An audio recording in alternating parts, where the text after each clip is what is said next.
세미나 나누시니까 의무화가 공모에서 현재 진행 중인 여러 사례에 대해서 잘 들으셨을 것으로 생각합니다. 정부에서 23년부터 천연기사 공공공사에 대해서 지금 빔을 의무화한 이후에 이런 세미나에서도 많이 말씀하신 것 같이 그동안 건설 산업에서 많은 변화와 그리고 또 어찌 보면 여러 자본도 있었습니다. 의무화 범위가 확대되면서 올해는 이제 500억 이상 그리고 이제 2030년도에는 모든 공공기관의 공사에 의무화가 지금 예고되어 있는 상황입니다. 이런 상황에서 우리 건설 산업이 이와 관련하여 잘 준비되어가고 있는지 그리고 또 미흡한 점이 있다면 어떻게 준비를 할 수 있을지에 대해서 오늘 토론회에서는 진솔하게 의견을 나눠보는 시간을 가져보고자 합니다. 오늘 나눌 이야기는 패널 분들이 참여해 주신 분들의 그런 개인적인 의견입니다. 특정 정책의 논의가 아니므로 들으시는 청중 여러분들께서 감안해서 들어주시기 바랍니다. 오늘 산업건설 분위기에서 어렵게 모신 패널 분들을 제가 한 분씩 소개해 드리겠습니다. 먼저 해양건축의 제일 왼쪽부터 해양건축의 권영석 소장님, 박수호 교수입니다. 그리고 부자철도공단의 조성희 부장님, 한국도로공사의 김영석 부장님, 한국도 ENC의 김대현 엑스퍼트님, AD건축의 GS건설의 조세영 팀장님, 조현민 교수님, 신창수 교수님, 그리고 한국건설기술연구원의 문현석 박사님, 어프엔지니어링의 동경사님 한국산업 김원영 팀장님이십니다. 그거 놔두고 잠깐 나와. 본격적으로 논의를 좀 해보도록 하겠습니다. 오늘 토론의 세션을 세 가지 세션으로 나눠져 있고요. 먼저 첫 번째 세션은 공공 정책 및 제도에 관해서 토론을 시작해보고자 합니다. 먼저 첫 번째 질문은 국내 SOC 공사의 가장 큰 발주기관인 한국도로공사와 그리고 국가철도공단에 참여해주신 패널분들께 여쭤볼 건데요. 먼저 조성희 부장님, 2026년 예정인 공공발주 기능 기준의 핵심 변화와 그 배경을 산업 차원에서 요약해 주실 수 있는지, 그리고 이 변화가 실제 발주 절차, 그리고 현장 수행에 어떤 영향을 줄 수 있을지에 대해서 논의 설명 부탁드리겠습니다. 국가철도공단 BRM 부장 조성입니다. 먼저 말씀드릴 것이 아까도 설명드렸지만 이거는 저희 공공정책이 아니고 우리 공단의 얘기고 특히 또 저의 얘기입니다. 그러다 보니 좀 갈려서 들어주시기 바랍니다. 작년 연말에 저희 좀 많은 일이 있었습니다. 대내적으로 일이 있었는데 대내적으로는 철도 BI의 운영 지침이라는 내규를 만들었습니다. 그래서 저희 공단 직원들이 이제 더 이상 BIM이 추가 업무거나 내 업무가 아닌 것이 아닌 것으로 이제 못을 박아놨습니다. 그리고 외부로는 종심제에 5점의 평가가 반영이 되어 있습니다. 그래서 이제 BIM을 하지 않으면 그 평가 점수를 받지 못하도록 좀 박아놓은 것도 없지 않아 있습니다. 그리고 아까 설명도 드렸다시피 저희는 이제 2026년부터는 BIM이 3D 모델이 아닌 데이터 자산으로 보려고 합니다. 아까 또 말씀드렸다시피 계속 이제 BIM 했는데 성과가 뭐냐라고 이분들이 많이 여쭤보십니다. 특히 뭐 국가 R&D로 저희가 한 400억 정도를 썼는데 성과가 아직까지 없었습니다. 그래서 아직까지 BIM은 좀 천덕꾸러기거든요. 이제 그거를 데이터 자산이라고 생각을 하고 그 데이터 자산을 가지고 활용을 하다 보면 특히 시공 BIM의 무궁무진한 계획이나 시나리오 가지고 다 만들 수 있을 것 같습니다. 아까 금대현 엑스퍼트님 말씀하신 5D, 6D, 7D, 10D까지 저희가 그 아이디어로 데이터 자산이라고 생각하면 활용할 수 있을 것 같습니다. 저희는 이제 그쪽으로 나가려고 합니다. 이상입니다.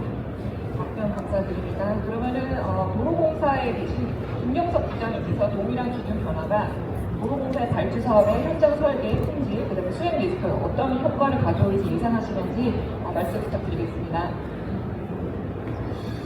도로공사의 김경석입니다. 일단 22년도에 국토부에서 의무화 정책을 처음 발표했고 그 당시에 1000억 이상 그리고 2026년부터 500억 이상 이렇게 이제 의무화가 진행되는데 제 공사에서 발주하는 사업들이 대부분 신설 고속도로 1000억 이상이고 유지관리 단계에서 IC를 개량하거나 IC를 좀 신설하거나 그런 것들은 500억 미만, 보통 한 100억에서 한 200억 정도 되는 금액들이거든요. 그러니까 올해부터는 그런 작은 규모의 공사에도 빔이 이제 얼마나 이렇게 보시면 될 것 같은데, 일단 좀 들어보시는 게 빔을 함으로써 설계나 시공, 유지관리에서의 어떤 발주처 측면에서 효과가 있었느냐, 또는 리스크 해치하는 데 도움이 되느냐, 이런 것들을 여쭤보시는 것으로 생각을 합니다. 결론적으로 말씀드리면, 사실 크게 이제 설계 품질이 좋아졌다, 그리고 어떤 리스크를 해치하는 데 큰 도움이 됐다, 이렇게 말씀드리기는 좀 솔직히 어려운 게 아니냐, 이렇게 좀 생각이 들고, 앞으로 이제 그런 것들을 찾기 위해서 지속적으로 노력을 해야 되는 그런 거라고 생각을 합니다. 또 하나 말씀드릴 거는, 의무화가 되고 나서 굉장히 이제 시행착오, 어떻게 해야 되느냐, 이런 것들 굉장히 많이 겪긴 했습니다. 하지만 설계 단계는 그런 시행착오를 몇 년간 겪다 보니, 현재는 어느 정도 일의 프로세스라든지 성과품질 요구라든지 그리고 성과물의 종류라든지 이런 것들이 어느 정도 이제 세대비 되는 상황이거든요.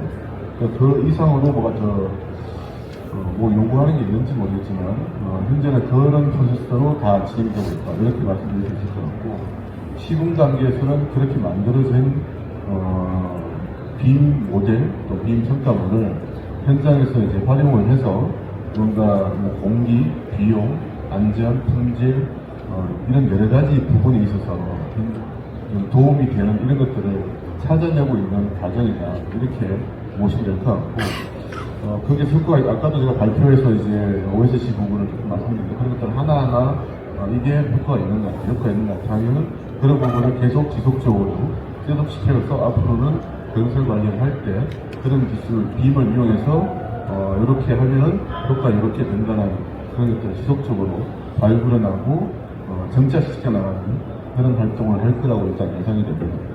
그리고 올해부터 작은 규모의 공사도 빔이 의무화가 되면서 뭐가 달라지느냐, 이런 부분을 좀 여쭤보시는 부분도 있는데, 제가 회사에 확인을 해보니까 이미 설계는 작은 규모의 공사를 하더라도 빔 기반으로 설계를 하고 있고, 다만 시공 때까지 그거를 확산하고 있는지는 제가 확인을 못 해봤는데, 아무래도 공사 규모가 큰 발주 사업하고 작은 발주 사업하고의 공사에 입찰하시는 회사들이 좀 수준 차이가 납니다. 예.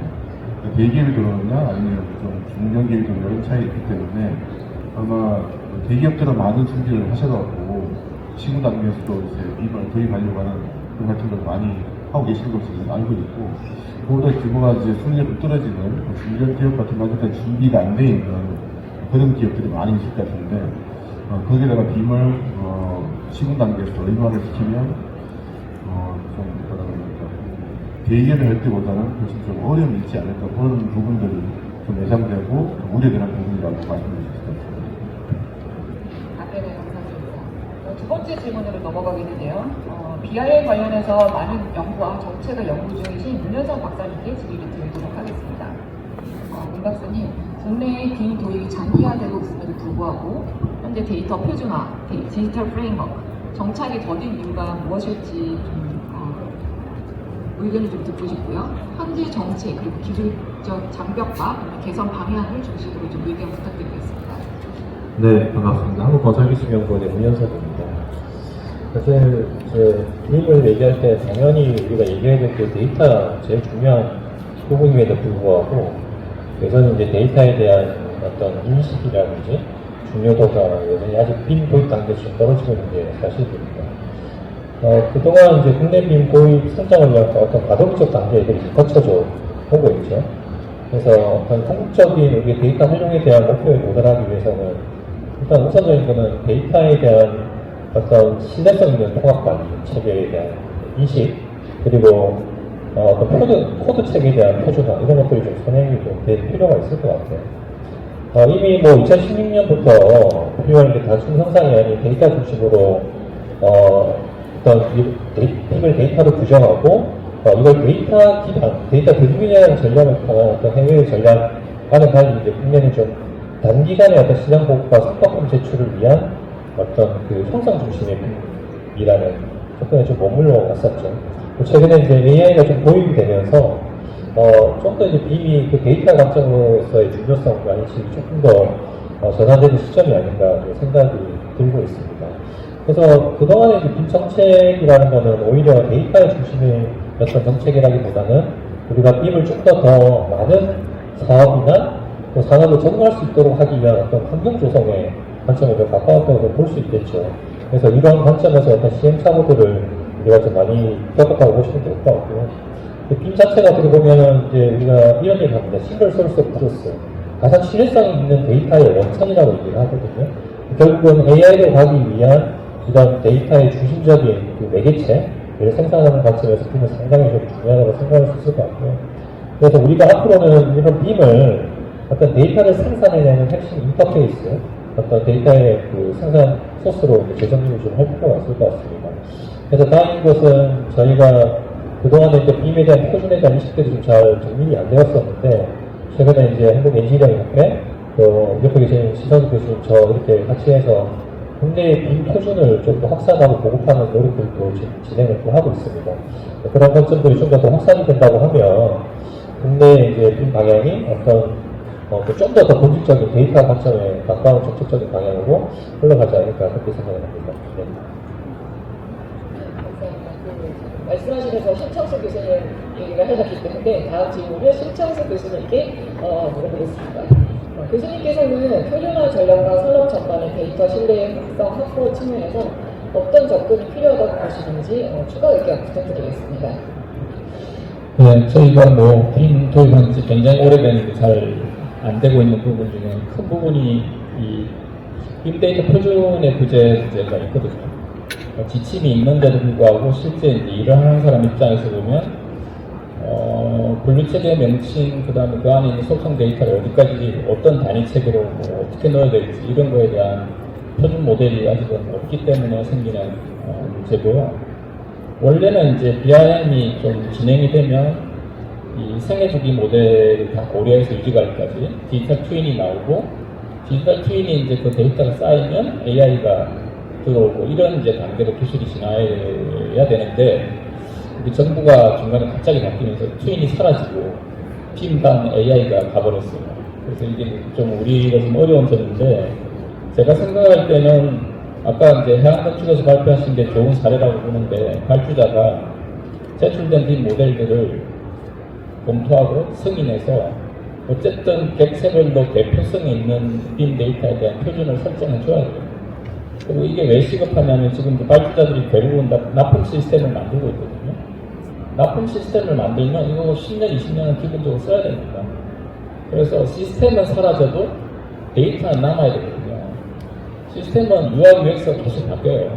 그렇지만 빔 데이터는 남아있어야 되고 재활용이 가능해야 되기 때문에 빔 데이터를 그런 면에서 이제 표준화를 좀 해야 되고, 이런 노력들이 단일 발주처에서 하기가 쉽지 않기 때문에 문 박사님 말씀하신 것처럼 엔지니어링 협회를 통해서 KS 형태로 가든지, 아니면 저희가 이제 정부를 좀 압박을 해서라도 산업 데이터 표준처럼 빔 데이터를 표준화하는 그런 노력이 좀 시급하게 필요한 상황이라고 볼 수가 있고, 저희가 이제 바라보는 관점은 최대한 제품화된 객체, 반복 활용성이 높은 그런 시설물 위주로 표준 데이터를 우선적으로 정립을 하고, 변동성이 많은 거는 천천히 해도 되거든요.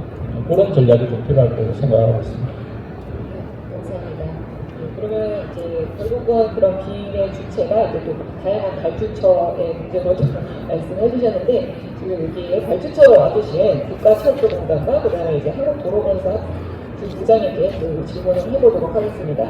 먼저 이제 발주자 입장에서 봤을 때 보셨을 때 이제 업계에서 가장 오해하고 있는 빔 규정이 어떤 게 있을지, 그리고 또